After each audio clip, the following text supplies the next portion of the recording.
बहन और बुआ एक शिक्षाप्रद कहानी। 5 मिनट पहले शांत दिख रहे मम्मी पापा फोन पर बात कर खुशी से चहकने लगे।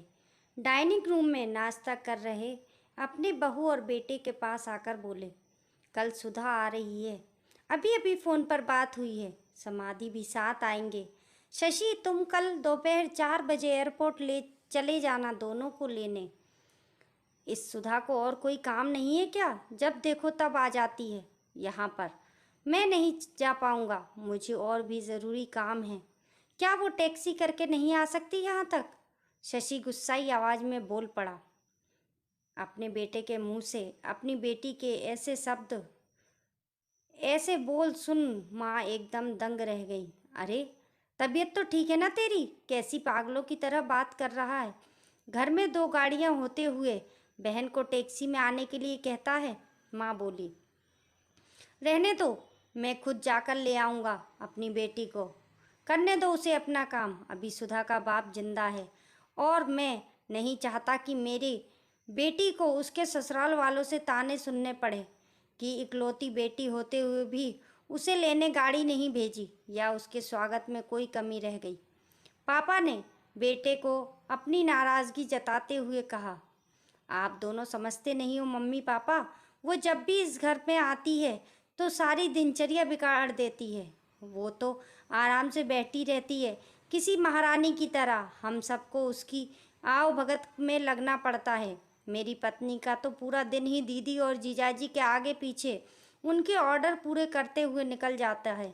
गुस्से से शशि बोला, आज क्या हो गया है तुझे? कैसी बहकी बहकी बातें कर रहा है? बहन है तेरी, कोई पराई तो नहीं है। अब क्या है उसका इस घर में?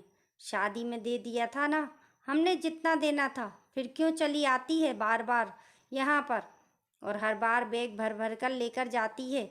वो अलग, आपको समझना चाहिए, वो सिर्फ हमें लूटने आती है और कुछ नहीं। शशि ने तंज कसते हुए कहा, तुझे क्या अगर वो यहाँ से थोड़ा कुछ ले जाती है तो? ये सब मेरी मेहनत की कमाई है और मैं जो चाहूँ करूँ, चाहूँ तो पूरा सुधा को दे दूँ। पापा गुस्से से लगभग कांपते हुए बोले। अब शशि अपनी आवाज़ धीमी करते हुए बोला, मैं कहाँ कुछ नई बात कर रहा हूँ मम्मी पापा, मैं तो वही बोल रहा हूँ जो मैंने बरसों से बुआ के साथ होते हुए देखा है।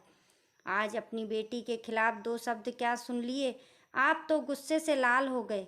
जरा सोचिए, जब आप बुआ के साथ ऐसा व्यवहार करते थे तब दीदी दादी को कैसा लगता होगा?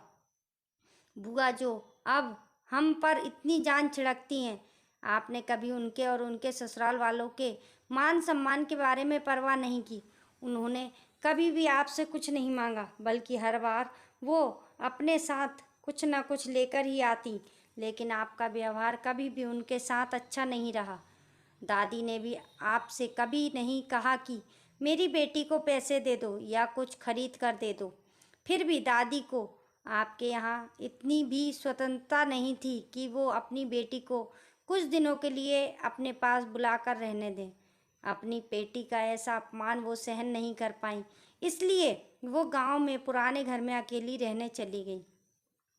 बुआ भी अपना अपमान सह लेती पर अपने उनके पति का भी मान नहीं कि रखा, इसलिए उन्होंने भी हमारे घर आना जाना छोड़ दिया। जिस तरह सुधा इस घर की बेटी है, बुआ भी तो इसी घर की बेटी हैं। आपने 2 बेटियों में फ़र्क कर अच्छा नहीं किया।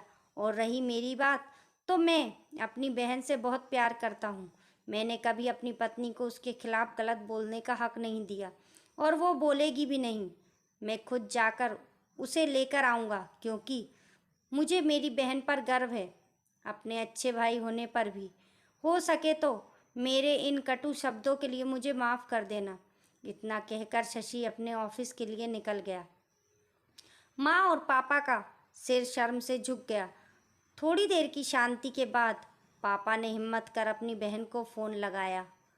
बहन के फ़ोन उठाते ही वो फूट फूट कर रो पड़े और बोले, दीदी हमें माफ़ कर दीजिए, हमने इतने साल आपके साथ जो भी दुर्व्यवहार किया उसके लिए हम सच में शर्मिंदा हैं।